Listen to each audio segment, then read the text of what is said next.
Hello, what's up mga idol? Welcome ulit sa panibagong video. And for today's video, ayan, mag-unbox tayo ng isang gaming smartphone ni Poco, ang Poco X8 Pro. So tara, pag-usapan natin.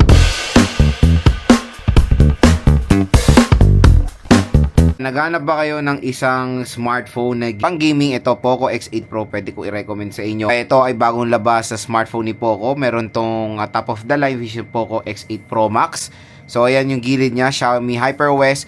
Kung interested kayo dito, yung product link neto nandito sa ating video. Diyan lang kayo bumili dahil may makukuha pa kayong up to 1,000 additional discount voucher. Below SRP, tapos meron pang additional discount voucher dyan sa ating product link. Ang napili nating color, mint green, 8GB, 256GB of internal storage.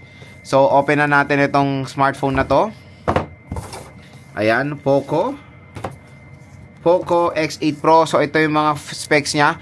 Meron tayong flagship Dimensity 8500 Ultra, 100W hypercharge, 6500 mAh battery capacity, 0.59 inches, 1.5K AMOLED display, 120Hz and 50 megapixel camera with optical image stabilization. Meron tayo dito 100W fast charging brick ni Poco. Ayan, napakatuli niyan. Meron tayo ditong USB Type-C cable, and sad to say yung kanyang dulo is Type A pa siya. So, hindi pa siya Type C. C to C, kumbaga. So, ito yung ating leaflet. Check natin dito. Meron tayong SIM eject tool. Ayan lang naman. Meron tayong jelly case. Sa maganda dito is hindi siya transparent, so hindi siya maninilaw.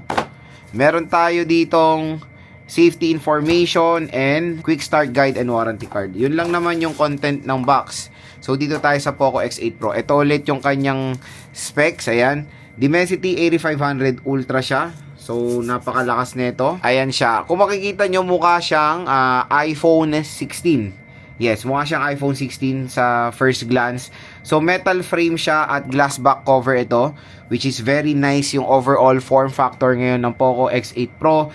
Maliit siya pero napaka-solid niya, or portable lang siyang hawakan, para siyang base model ng iPhone nga.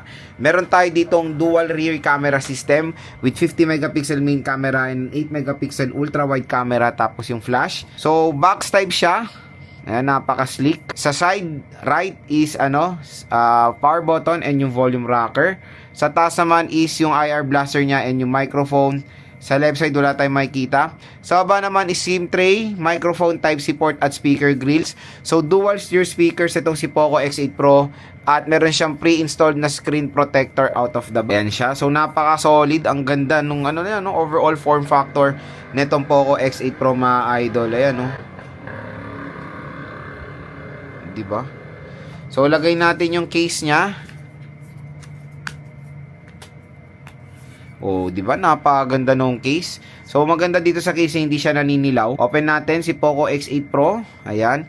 Poco powered by Android. So, setup ko muna to. Balik ako kayo. So, ayan, na-open na natin si Poco X8 Pro. Ang maganda dito, napakataas ng nits of brightness nitong smartphone na to. Solid display. Sobrang smooth din. As you can see naman dito. So, sa settings niya, explore natin yung about phone niya. Naka HyperOS 3 na to out of the box. Ayan, Poco X8 Pro, Android 16. So, Dimensity 8500, Android version 16, 256GB. So, ang available niya is, may storage expansion siya. 8GB of storage expansion. Medyo bago to sa pandinig ko. Pati yung storage yan expand. So, 264 na siya.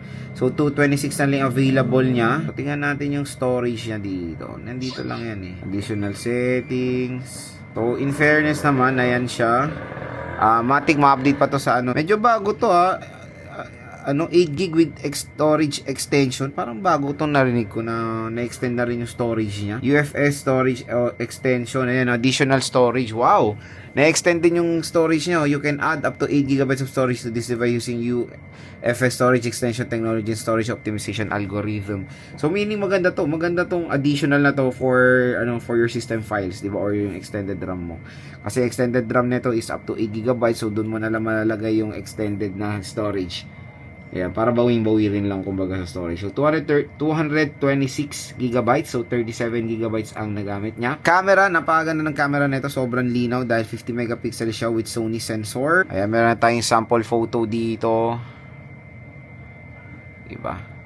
Ayan, kung interested kayo dito sa Poco X8 Pro, napaka-solid na device at gumawa rin ako ng game test nito sa ibang video natin. Yung screen yan, perfect lang sa mga consumers na gustong gamitin yung smartphone for 100 operation. Di kayo mahihirapan dito.